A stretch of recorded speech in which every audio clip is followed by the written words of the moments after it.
Hi, I'm George Norrie, and welcome to our Coast to Coast AM YouTube channel. Have fun, tell your friends, and share us with everyone.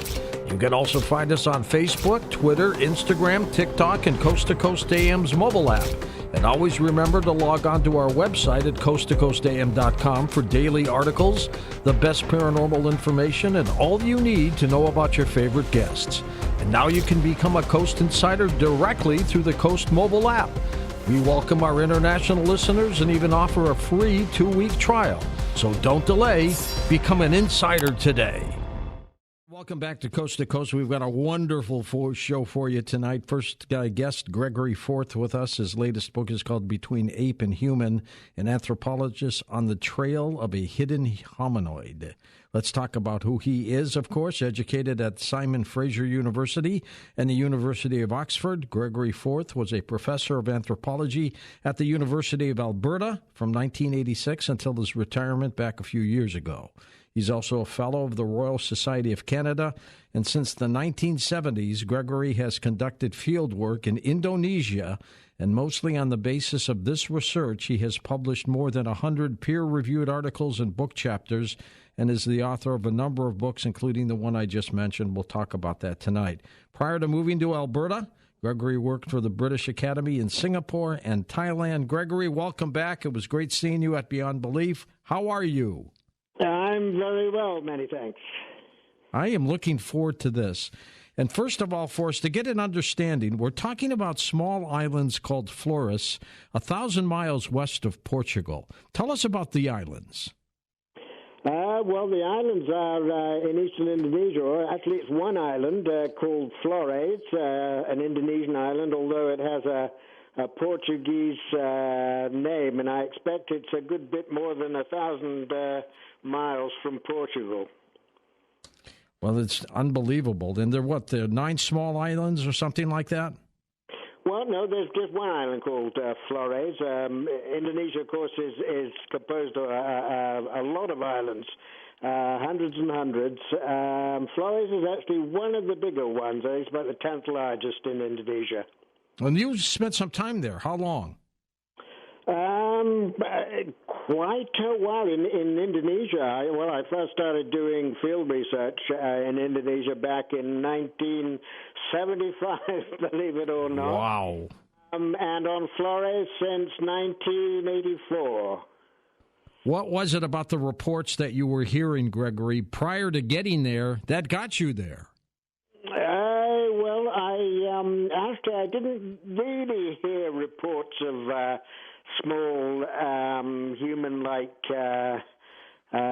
beings on Flores until I got there.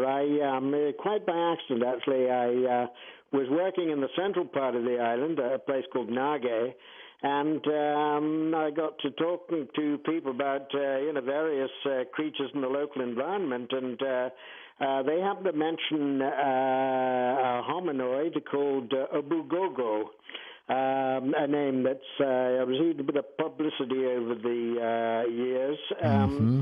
These were, small, somewhat hairy, upright, human-like creatures, as I said, hominins, apparently, but according to Nage, these Obugogo died out a long time ago, hundreds of years back. So were these myth stories passed down from family to family? Yeah, they're better known in some areas of Nage than others. That's right, passed on by word of mouth. What would kill them off, Greg? Well, according to the legend, in Nage, it was the local people who killed them off because they caused a lot of trouble stealing crops from fields, so they were a threat to local livelihood, and so the locals set about to trap them in a cave, basically, and set fire to the cave, and that was the end, apparently the end of the Obugogo. Whether any escaped and ran to other parts of the island is another question. The title of your book, Between Ape and Human, explains exactly what my next question was going to be. Where did they fit between ape and human? And you say right in the middle. Well, according to local people, they're about halfway between. To me, they sound rather more physically primitive, shall we say, than beings like Homo neanderthalensis, Neanderthal man, or indeed Java man, better known or more exactly known as Homo erectus. But they're small-bodied. So something like, by the sound of it, something like Australopithecines, which were southern apes. That's what the name means. But they stood erect, and they even have made tools. They go back, a few million years, so far as we know. Gregory, how tall were they reportedly? The 8 men on Flores were,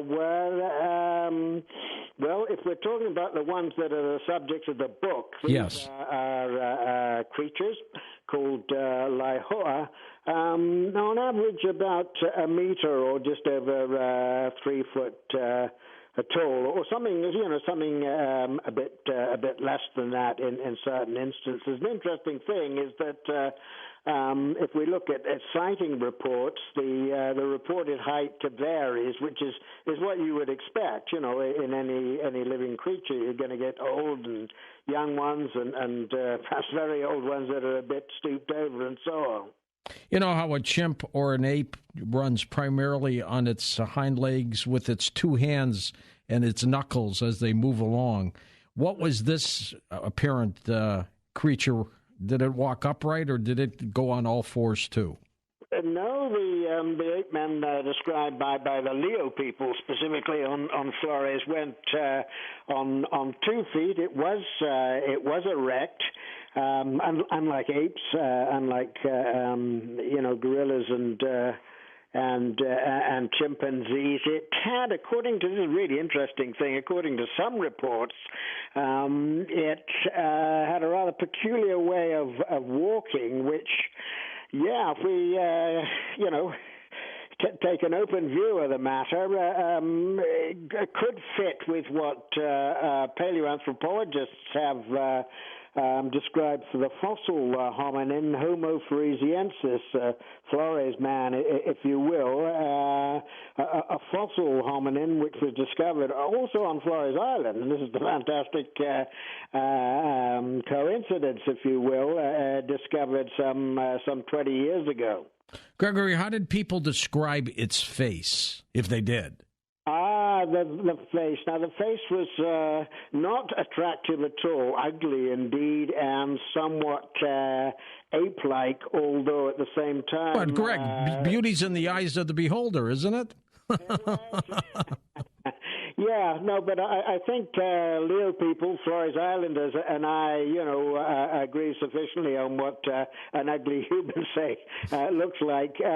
More human than ape, though, but nevertheless, not attractive by our standards. Heavy brow ridges, which fits with the ape or ancient human like. Appearance, large teeth, jutting jaws, jaws that stick out. You can see where they get the idea of something halfway between an ape and a human from. Tell us some extraordinary stories that you heard about that, and then I want to talk about the islanders out there, the LIO. Yeah, sure.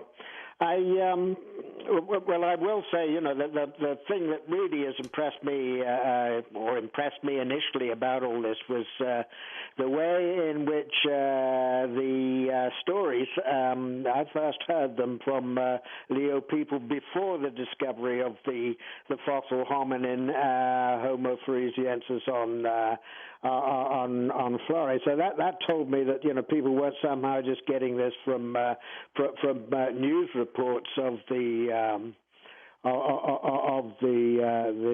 discovery, but really, I mean, some of the best stories, and I think one definite attraction of the book come from eyewitnesses. These are described in chapters 6 to 8 of my book. There are several there which are particularly impressive because we're dealing with these were sightings over a number of years, one going back to the 1970s, others much more recent than that, which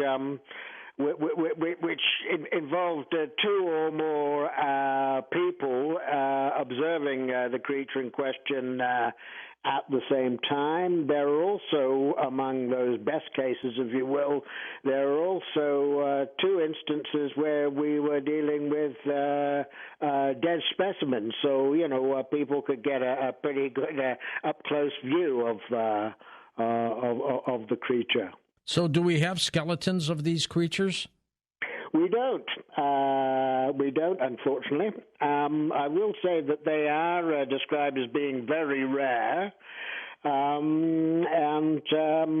We do have skeletons, of course, of the fossil hominin, Homo floresiensis, but not yet of the ape men. That is to say, no very recent skeletons. I'll just say though that in order for something to be preserved, it's got to be fossilized, and there's a lot of reason to believe that most ape man corpses won't get fossilized and won't get preserved. So it's not surprising that we haven't found one of those.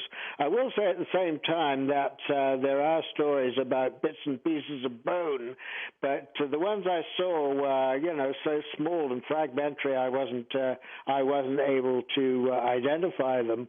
One that's actually there's an exception. The one that I was able to identify or have identified for me turned out to be a monkey, which that was perhaps disappointing, but it goes to show that when they talk about these ape men, they're talking about something that does have flesh and bones and not some sort of imaginary spirit or supernatural being. Gregory, tell us about the islanders, the LIO. Well, the LIO people, they're a group, they must number about 100,000 people. They live in a very mountainous terrain for the most part, and indeed it's high up in the mountain forest that they say the ape men live.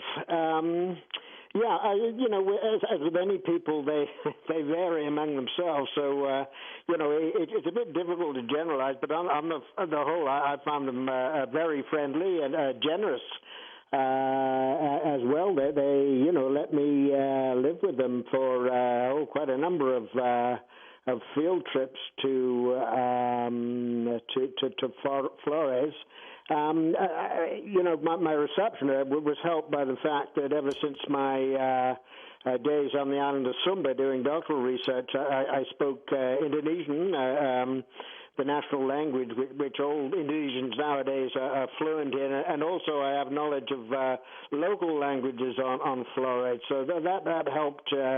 That helped quite a bit. I would say another label I had applied to LIO generally is realists. They are realists, but they have to be because the majority of them still grow their own food and feed themselves and their families through cultivation and hunting and some fishing on the south and north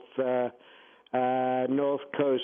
Say many of them I would consider very intelligent and interested in all sorts of things that perhaps a lot of people in North America wouldn't be particularly interested in. So I've always enjoyed my time there. And the LIO believe that the creature is still alive, don't they? Some of them report having seen specimens of ape men. Other people, of course, most people have only heard about them from from others, but they've got no reason to believe that they don't exist, if I can put it that way, because they're generally described as as just another natural species. Nothing terribly fantastic at all. Greg, do these creatures somehow echo Bigfoot, other than stature? They're small. A good question. I'm asked all the time. Indeed, there is a difference in size. Also, Bigfoot, by all the indications, is regarded as a kind of very large ape. Whereas I've said these ape men on Flores are, by all accounts, more human-like. There's a difference in context as well, of course, because on Flores you do have this fossil hominin, which the ape men sound very much like. Indeed, possibly one in the same thing, or rather, latter-day versions of the fossil hominin. Whereas in North America, of course, we have nothing like that. Sometimes Bigfoot is linked with a creature called Gigantopithecus. That's right. A giant ape, but evidence for that is found only in Asia, not North America. So yeah, there are some differences, but I guess you could say that both the ape men, LIO as they're called, and Bigfoot are equally mystery hominoids. What does your experience as an anthropologist tell you about this creature, this hominoid? The ape man, you mean? Yeah.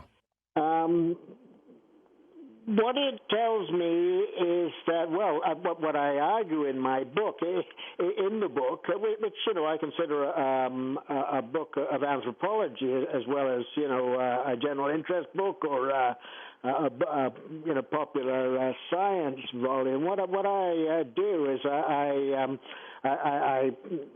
tell the reader what LIO people have told me. And then I assess that evidence, looking for a variety of possible explanations, and I look at counter evidence as well as evidence, and the conclusion I reach is that the best possible explanation, the one that makes most sense, including common sense, I guess you could say, is that certainly people who say they've seen ape men have indeed seen something, and it's something that something that fits their descriptions, and as I said, sounds very much like the fossil hominin Homo floresiensis, discovered a couple of decades back on Flores as well. Gregory, in Ireland, they have the myth of the leprechauns. Could there be any connection between stories like that and these little people? They do sound rather similar, except for the hair. There are differences. The ape men live, if you will, a completely wild existence. They don't wear clothes, according to what people say. They don't make tools or nothing recognizable as tools, or use fire, or cook their food, or do any of those things. Whereas leprechauns, so far as I'm aware, are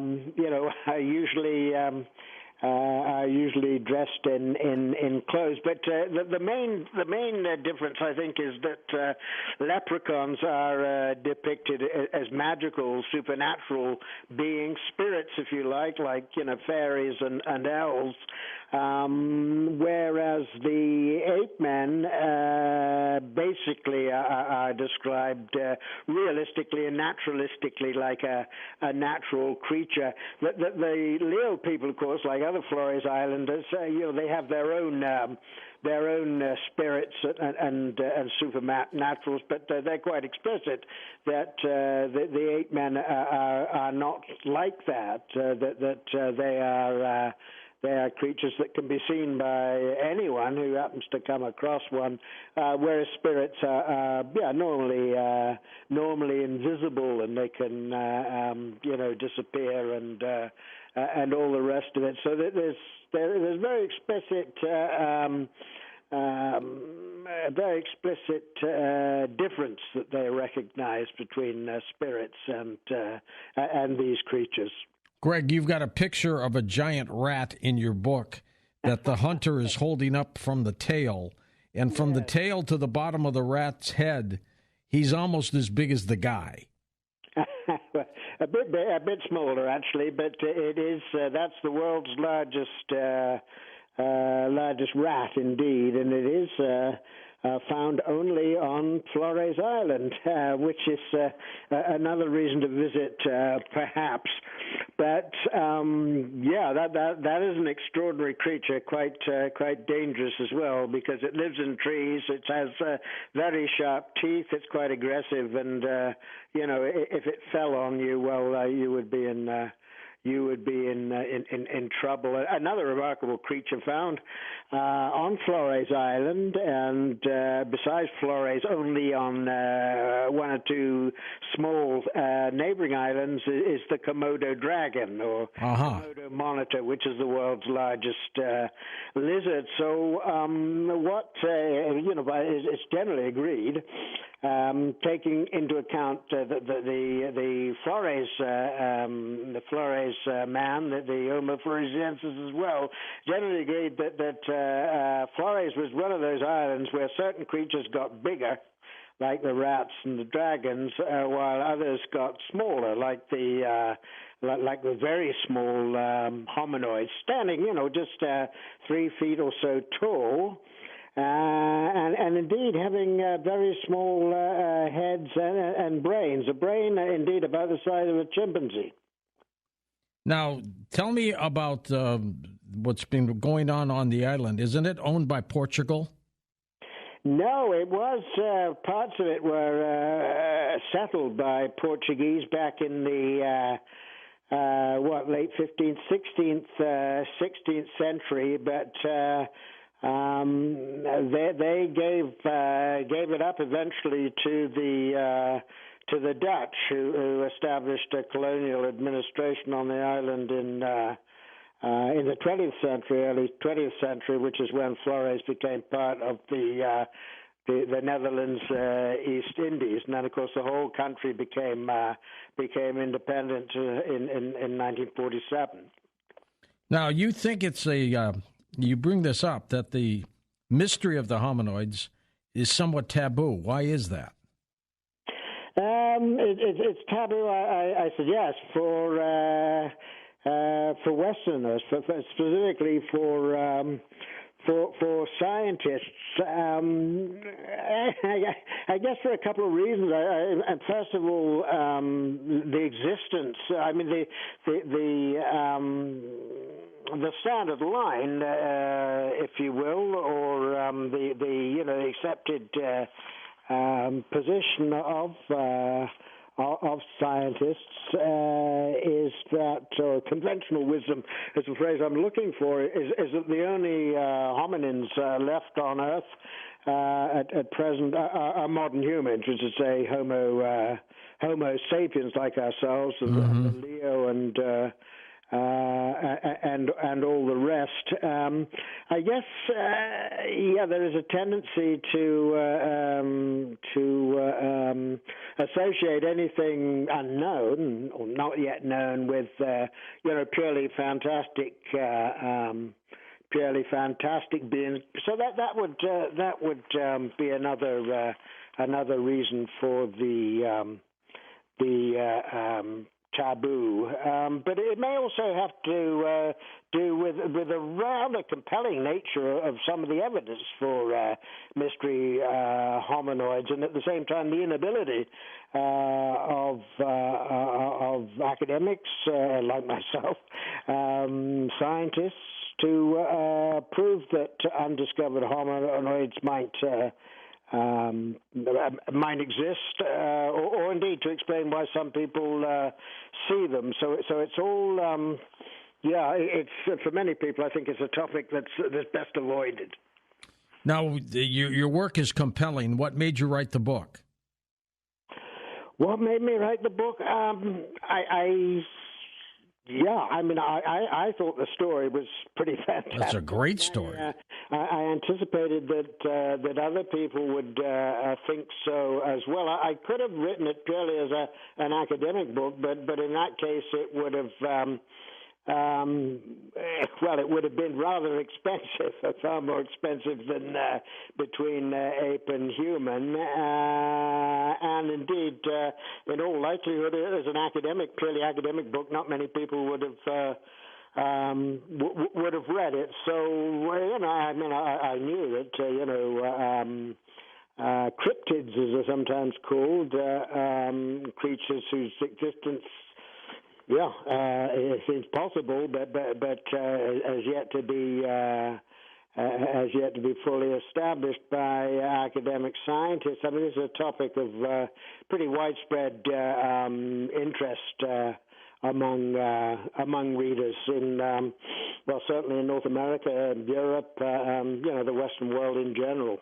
And if they were only about 3 feet tall, Greg, their babies must have been the size of puppies when they were born, huh? Very, very small. In fact, they could have been susceptible to, quite apart from the Komodo dragons, giant rats, but also there was a giant stork at one time on the island, which I imagine, watchful parents would have wanted to keep an eye out for. Horrible. Mm-hmm. Yeah. Where do people get your book, Between Ape and Human? Any good bookstore. If it's not on the shelves, then it can be quickly ordered. I was in London in the UK recently, and I needed to order a couple of copies for friends, and they came overnight. And of course, there's always Amazon, so it should be quite readily available for anybody who's interested. Published by Simon & Schuster, I bet? It's by Pegasus. It's distributed by Simon & Schuster, who good people. Are pretty good at distribution, I think. Greg, I find this fascinating, by the way. You do a great job. What got you into anthropology in the first place? Oh, well, so long ago I can hardly remember. We need an anthropologist to study you.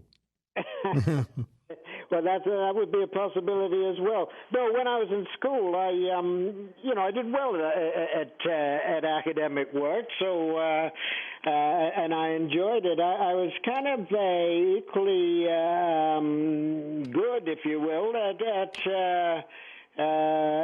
science, natural science, biology, chemistry on the one hand, and at arts and humanities subjects, like history and languages as well. And anthropology is pretty broad ranging, and it combined a lot of those interests. And as it happens, one of my earliest interests in anthropology was North American natives, or what in Canada we call First Nations people. What compelled you to investigate the little hominoids? Well, it was quite by accident, really. I mean, I decided to specialize in Southeast Asia, and more particularly Indonesia, and as I said, I did my doctoral research in the 1970s on an island called Sumba, which offered a lot of opportunity for original field work, and then after that I switched to Flores, and it was really only by accident that I heard about the hominoids. Quite early on, I developed an interest in what's called ethnobiology, or folk biology. In other words, other people's knowledge of natural species of animals and plants. So when I heard people talking about these creatures, which are either supposed to be locally extinct or still in existence, I had a kind of a context, a framework within which to work to record and analyze these descriptions. Well, local people say the ape men don't speak. At the same time, they do describe them as making grunts, right? Various sounds, especially at night. If there was something like Australopithecines, as I mentioned earlier, they wouldn't have language in the sense that we do. Australopithecines evidently were able to communicate, among themselves. Exactly how they did it, we don't know. But it's only in myths actually that the ape men speak. But of course that goes for all kinds of animals, like the three bears and so on. As for communicating with humans, there's no evidence for anything like exchange. Exchanging goods, for example, by way of a kind of silent trade between local humans and the ape men. That's one thing that really rules out the possibility, which I consider in the book, that what they describe as ape men are really just a kind of an undiscovered population of hunter-gatherers living, high up in the forests. As regards interbreeding, we don't know if that would have been possible. As I say, if we take Homo floresiensis as our model, certainly the fossil hominin, they're very different from modern humans, not just in size, but in a number of respects, and it is possible that they wouldn't be able to successfully interbreed. Nor is it terribly clear that they'd often get the opportunity to do so. So yeah, and indeed, there's no. Studies of Flores history, prehistory, are still in the early days. There's all kinds of work that could be done, but there's no, genetic testing of what little genetic testing has been done of local people hasn't shown up, any strange genes, put it that way, and that's perhaps not too surprising. But the island, as regards paleoanthropology, human evolutionary studies, and so on, is an open book. There's an awful lot that could be done there. A big question, for example, is when modern humans first reached the island. Mm-hmm. The earliest remains go back just 11,000 years, and it seems likely, for all sorts of reasons, that modern humans, Homo sapiens, arrived on Flores a lot earlier than that. Is there any information, Greg, that tells us how intelligent they might have been? Did they use or develop fire or anything like that? As I said with the ape man, local people say no. They have no culture, if you will, no no technology. Again, if we take the fossil hominin, Homo floresiensis as our model, as I said, they had brains the size of chimpanzees. So you wouldn't expect. You wouldn't expect that. There's another reason why they're physically very different from modern humans. Brain size is 3 times even larger than that. Somewhere, between chimpanzees, which go, the common link between humans of any sort and chimpanzees goes back about, 6 million years. That's our shared ancestor. Around 3 million years ago, we have the Australopithecines, who I've managed to mention a few times. So that they would be, likely intermediate between apes on the one hand, the great apes we know today, like chimps, and on the other hand, Homo erectus, who goes back, a couple of million years ago, nearly, and whose remains, by the way, were first found in Indonesia. So, that country is quite a paleoanthropological hotspot. But I'll also say to your caller that most things that have ever existed,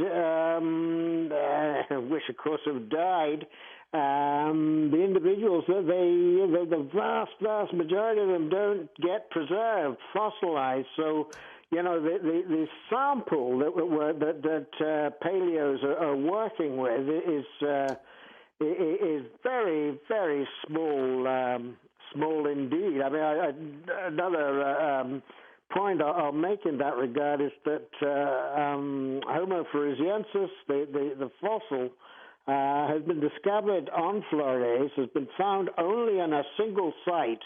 Now, it is, to all intents and purposes, impossible that an entire species like that could have come into being and gone extinct at a single site. So, they must have been elsewhere on the island, if not indeed on other islands in the vicinity. And when they died out, if they died out, we don't really know. Have any scientists reacted to your book yet, your work? I expect there'll be a few who would want to, steer clear of it. But anyway, to answer your question, there have been some reviewers. Only one I know of who is a professional anthropologist, a paleoanthropologist, and he reckoned that my conclusions were not entirely well founded. He said that if a creature like the ape man still existed on Flores, then by now somebody would have observed them. Well, I don't know if you read the book or not, but I mean, the point is that there's a lot of LIO people, well, not a lot, but a good number of LIO people who indeed have observed exactly. them, or say they've observed them. So what he was talking about there is academic scientists, field zoologists and the like, having observed them. And this hasn't...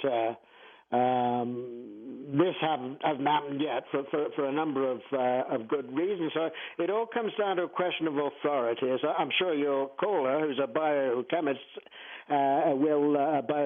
will appreciate. There are only certain kinds of people who are authorized to make certain pronouncements on reality. I suggest we should, think a bit more outside the box on some of these problems.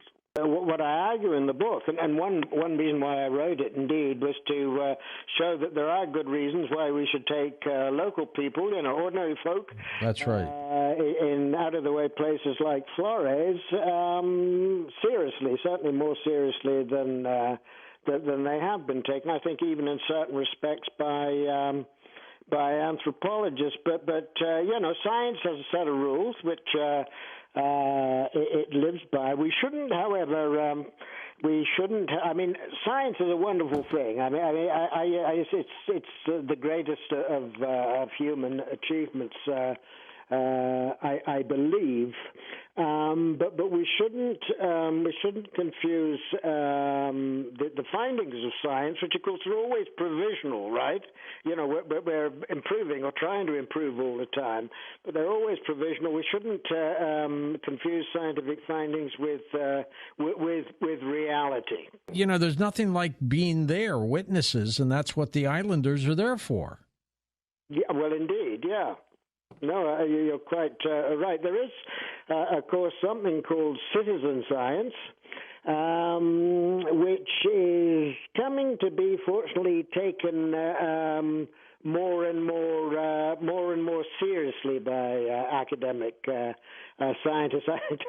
I don't want to give the impression that scientists, or indeed we, are completely narrow-minded, and it's becoming considered in what sorts of situations, what sorts of contexts we can indeed rely on what ordinary people, interested people, hobbyists and so on, tell us about the natural world. When you were on the island, did you see other scientists there at all, Greg? No, I didn't. It's a place that's difficult to get about in, which means that if there's somebody working at the other end of the island, you very well wouldn't know about it.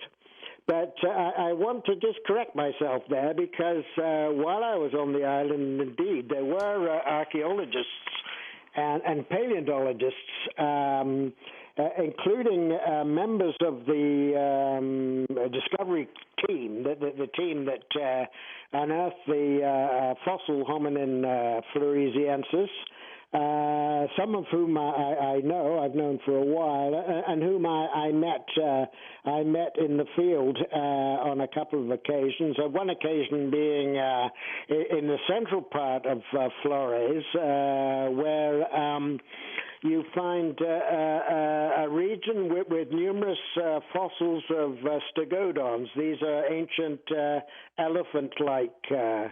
elephant-like creatures, and there's been a theory around for a while that the ancestors of Floresiensis lived on stegodons. Well, they probably did. Greg, is it possible that the islanders may have been pulling the wool over your eyes? I heard, from a lot of people, and no, it's possible that some of them were, telling deliberate mistruths. Embellishing a little bit? But I would say on the whole, to that question, I would say on the whole, no. I mean, the way they describe the 8 men, but both eyewitnesses and non-eyewitnesses, there's a lot of agreement there. So in order really to be fooling me, they would have had to have operated a vast kind of conspiracy, I should say, and to have done so over a number of years. And of course, they had no reason to want to take all the time and trouble to do something like that. Is it volcanic at all on that island? Yes, indeed. An earlier caller asked about the physical landscape. Very mountainous. High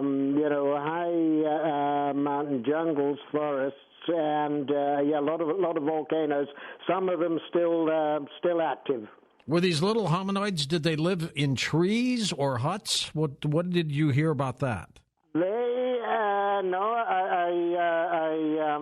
I was told that they lived, in mountain forests in caves. They were. I mean, some evidence suggests that they use trees. Good climbers to seek protection. One or two reports claim they slept in trees, which would be a possibility. It'd be a good way to protect yourself from wild animals. And, sure. But nothing like huts or houses or clothes or anything of that sort. Do we know if they use weaponry at all, spears or things like that? According to what LIO say, no. No, they did not. So anyway, Orang Pendek, the word in Malay means short man or a short person, and these are creatures reported from Sumatra, as a matter of fact. The big island of Sumatra. They do, in certain respects, in regard to size, certainly sound rather like both the LIO ape man and Homo floresiensis. The thing about Sumatra, however, is that it is an island that is home to orangutans, which are fair-sized apes. It's more likely that Orang Pendek are or were orangutans, which used to range more widely on Sumatra than they do at present. But again, difference between Flores and Sumatra is that we don't have the fossil evidence for small hominins on Sumatra that we have on Flores. There was a humanoid found in Ethiopia, which is 3 million years old. They called it Lucy. Does that, do you think, echo this creature you're talking about?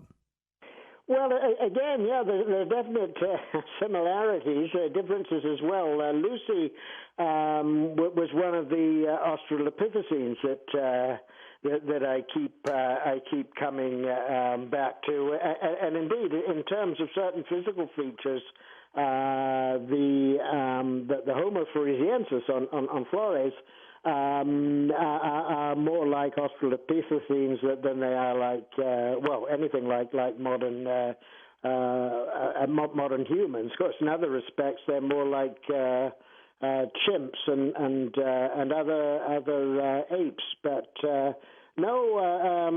Lucy is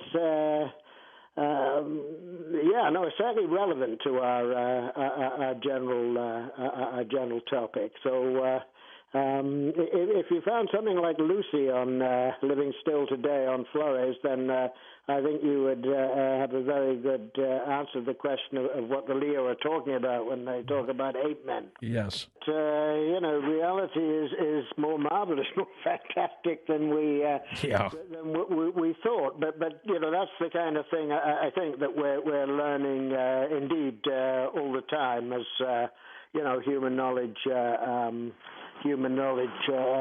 progresses.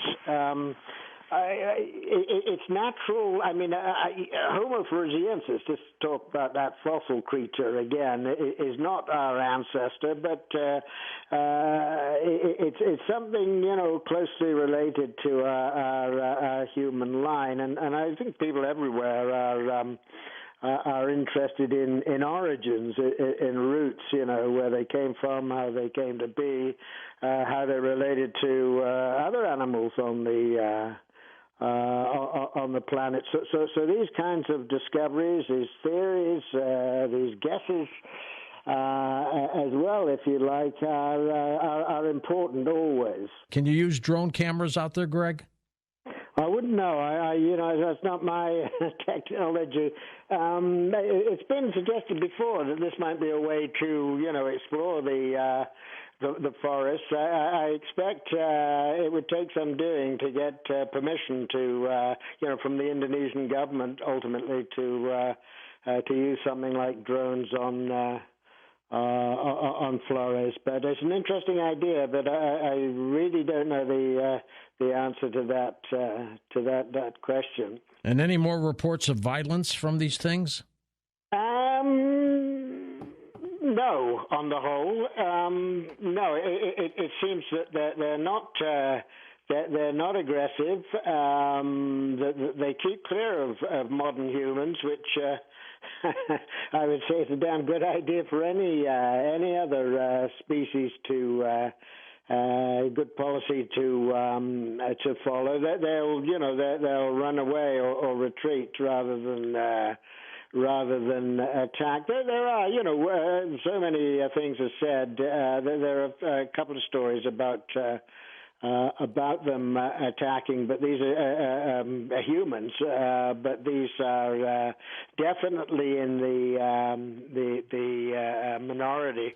One thing to say about the ape men is that they're described as being they're very small, of course, but at the same time very strong, which is something that you would expect from a being, a species that is ape-like. The great apes that we know today being proportionally very strong, chimpanzees and gorillas most notably. On Flores, you have, besides very tiny hominins, you have the world's largest lizard, the Komodo dragon, and also the world's largest rat, simply called the Flores giant rat, which is perfectly descriptive. So.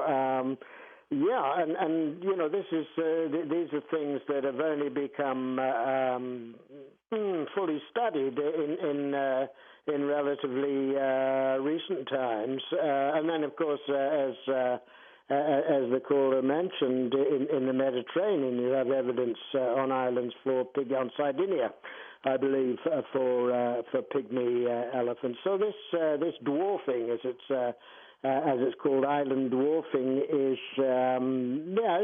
now a well-established phenomenon.